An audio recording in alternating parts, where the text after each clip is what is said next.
All right, guys, we are at the stopwatch testing of the stopwatch secrets. Now, in this video, I'm going to have Adam kind of show the testing, and I'm going to kind of talk as he does it and show you guys.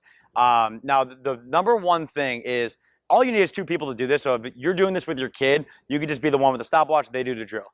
Now, the biggest question I know that's going to be asked is, how long in between the testing do I take or let my kid rest? And my best advice in anything, not just the stopwatch secrets, but in anything, is let them rest as long as they need until they do that next rep or until they do that next set.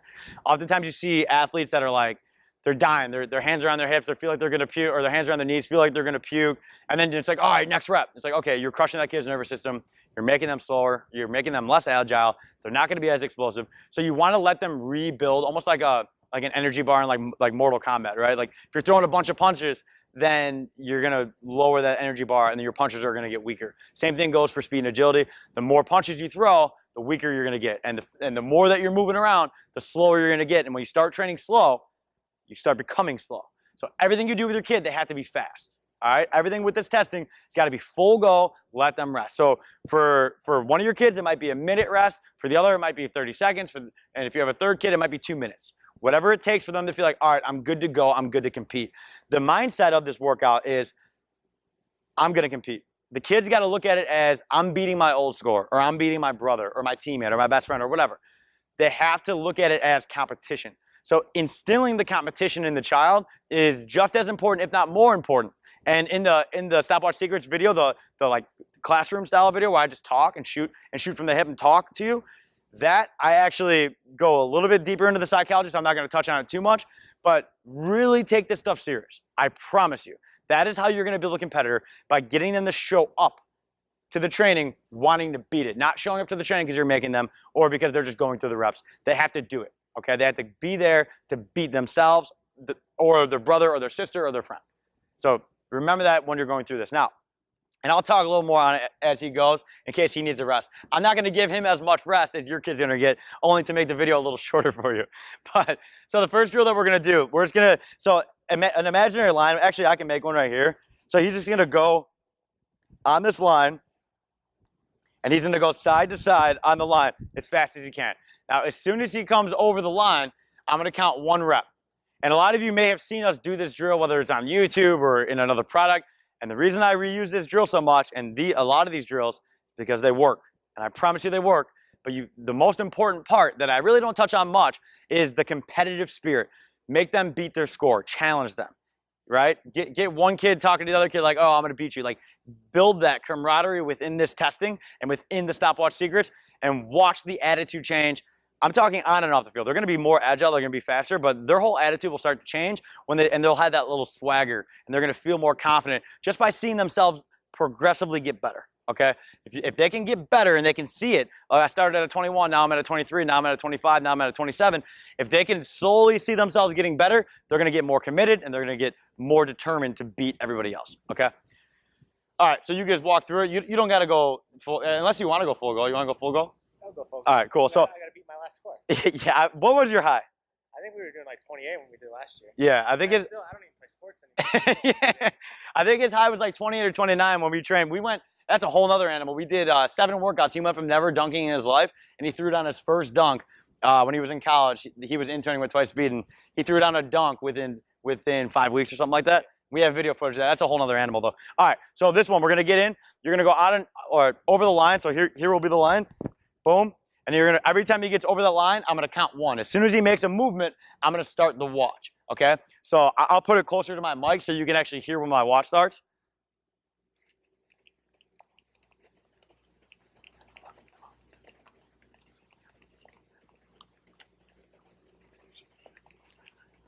Stop, 31. It's 31. So notice, there is no right form for this, by the way. And what I want, so you notice on some of them, he's coming, so he's here, and then he starts twisting a little bit and he's getting over. The point of these drills is fast movement laterally, quick. Boom, boom, boom, boom, boom, boom, boom, boom, boom, boom, boom. As fast as you can go, right? So even if one is a little sloppier or something like that, just don't have your kids stop. Have them just go through, all right? And what's going to happen is your kid's going to want to retest. Like even if we tell you, and there will be sets and reps included with this, but even if we tell you, okay, do 1 set or do 2 sets or whatever we tell you to do for each one, your kid's going to be like, all right, I'm going to do it again. I can beat it. And they're going to want to do it again right then and there. I can promise you, once they become more competitive, they're going to want to do it. So that's the first one. So you beat your high, 31. So getting over 30 would be, I would consider very good. Very, very good. The best I've ever seen was CJ. He got like 38. That was the fastest ever. And he did it 3 or 4 times a week, or I would say 2 or 3 times a week for like 5 years. But that's the first one. Second one, we're going to go back and forth. So towards me. Yep. Here, you're going to face me. And now I'll draw the line here. So now he's going to go on and off that line or over that line, and I'm going to count every time.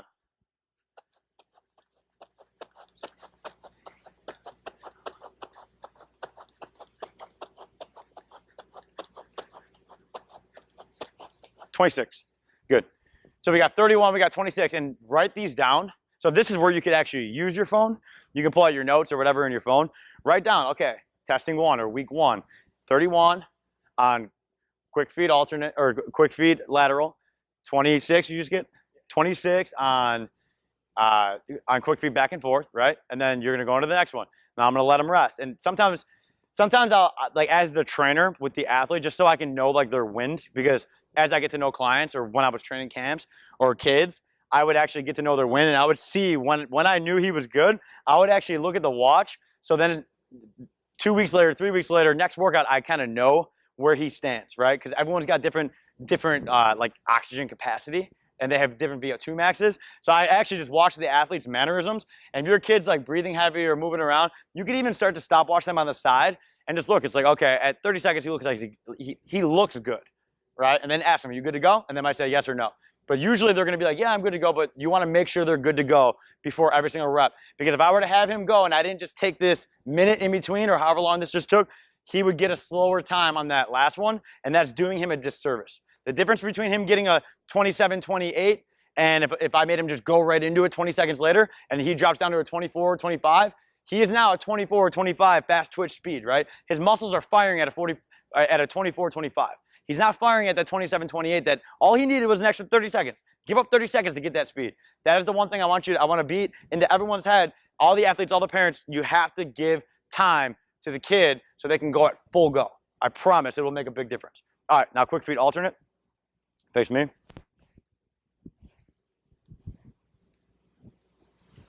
So now you're going to start staggered like this. So he's got 1 foot essentially on the line, so the line would be like right here.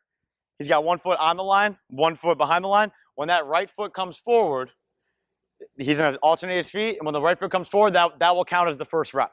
So right on this foot, as soon as the foot goes forward, we'll count the first rep, and as soon as I see him move is when my stopwatch goes.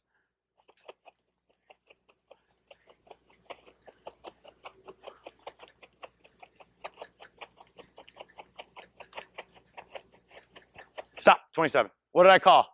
That's a ninja right there that I knew he was going to get 27. Now, he would have gotten 24-25 had I made him do it within 20 seconds. Another fact. I know what I'm doing. Like I said, I am the human laser. Like I don't need laser equipment. I could pinpoint anything with a stopwatch. I can promise you. So not the last one, but the next one is wideouts. So for this one, we're not actually going to draw. I mean, I guess you could draw a little bit, but all you're going to have them do is just get in a stance just like this, almost like they're playing defensive basketball or like a linebacker stance, shoulder width apart roughly, maybe a little bit wider than shoulder, but probably about shoulder. And then they're just going to go outwards, okay? So it's going to be boom, boom. Actually, if you want to have them go inside their shoulders, just because the little kids will have shorter legs. So they're going to come here, shoulders, and then boom, in, in, in. So when you're doing it fast, it would be like this. Okay? And then every time he comes in, or every time he goes out, so he'll start in, and then that'll be 1, 2, 3, 4, 5, 6, 7, and so on. All right, so you'll start shoulder width, and then we'll work our way out. For the older guys, you can start a little wider just because they're stronger and they can hold it. Here, let's turn this way. Actually, it'd be better for. So start shoulder width, and then I'm going to count every time they come out.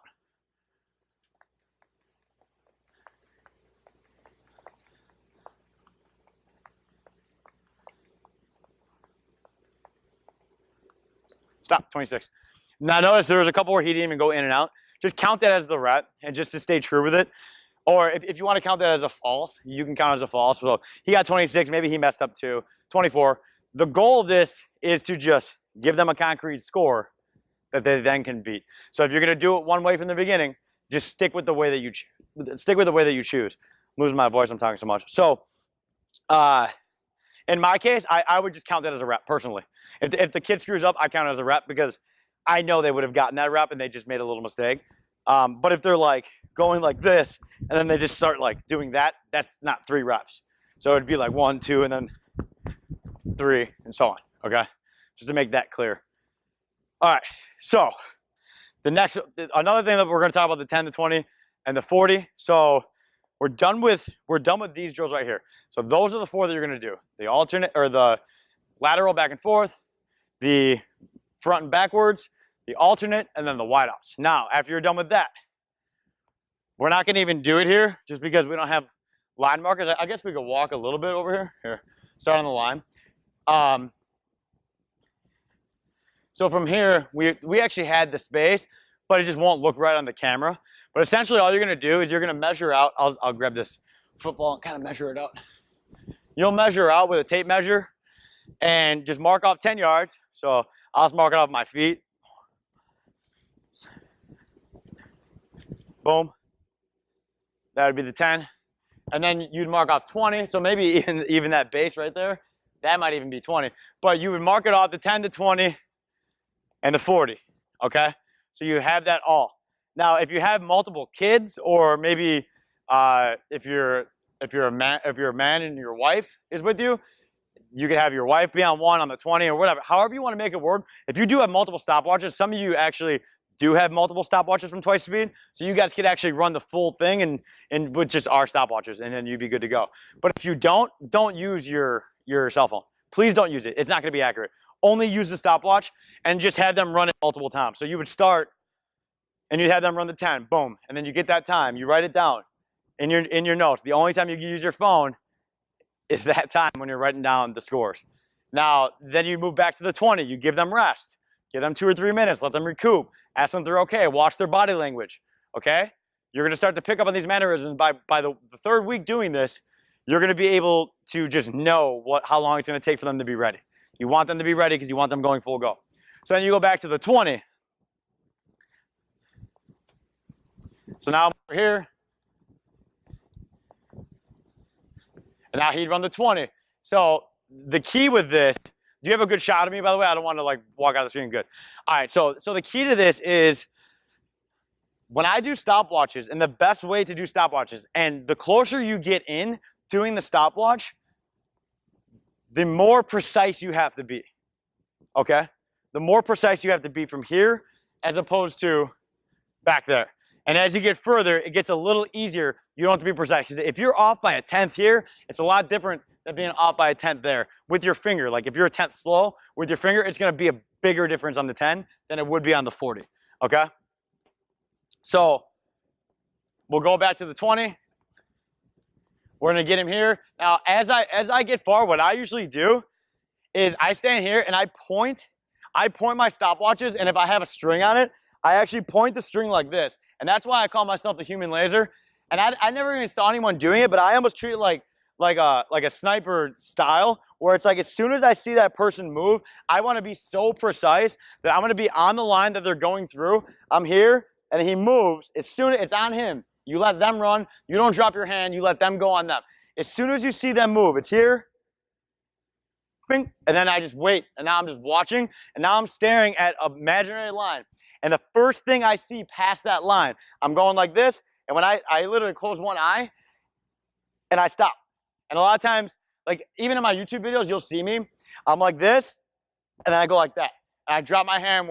I try to slam my hand as soon as I see them go past me. So to bring it a little closer, I don't know what type of angle we got there. But if we were doing it right here, it'd be the same thing. So on the 10, and you don't have to get down on your knee if you really don't want. Like I take this really seriously if you can't tell. But if you just want to stand here and do it, that's perfectly fine. But if you want the best to see what's going on, it is better to get right here because you'll see everything, right? And that's why the lasers, if you ever watch like Olympic sports or even at track meets that have lasers, or even like the NFL Combine, they all use laser like electric timing, and it's like right here, right? The reason is because usually the first thing that's going through is a knee or some part of the leg, so that's where it's going through, so you're gonna see that. If you're up here, you might be looking at their shoulder while their knee's crossed. So you wanna be precise. And that's why I'm the human laser. So I would watch. So if you wanna just show one, we'll do a 10. Yeah. So it'd be here, as soon as he moves, boom. That's how I would do it. And I got a 169. And pull out your stopwatch. Oh, you didn't get to see when he left. I was gonna say, if they pull out their stopwatch and they all did it, to see if they would get 169. That'd actually be kind of funny. We'll do that in another video. I'll guess that time, and I'll guess just blind. Okay, so that's the 10, that's the 20, and the 40, same thing. Get down, do the same thing. You point that stopwatch. As soon as they move, start, and then you can drop your hand. You don't have to be the sniper anymore. And then they cross that line, and it's bink. All right, and that is it. So you have your quick feed drills. You're going to measure all those. You're going to write down those scores. You could use your phone for that. Write down week 1. He got a 31, a 26, and a 27, right? And then the wideouts, you got like a 26 something. 26 on the wideouts, and then the 10, you got a 169, and then 20, he'd probably run like a 27, and the 40, he'd probably run like a 47, 48. That would be my guess. But that's all you do, and you write all those times down. Just bing, bing, bing, bing, bing. And then next week, you pull it out, you do it again.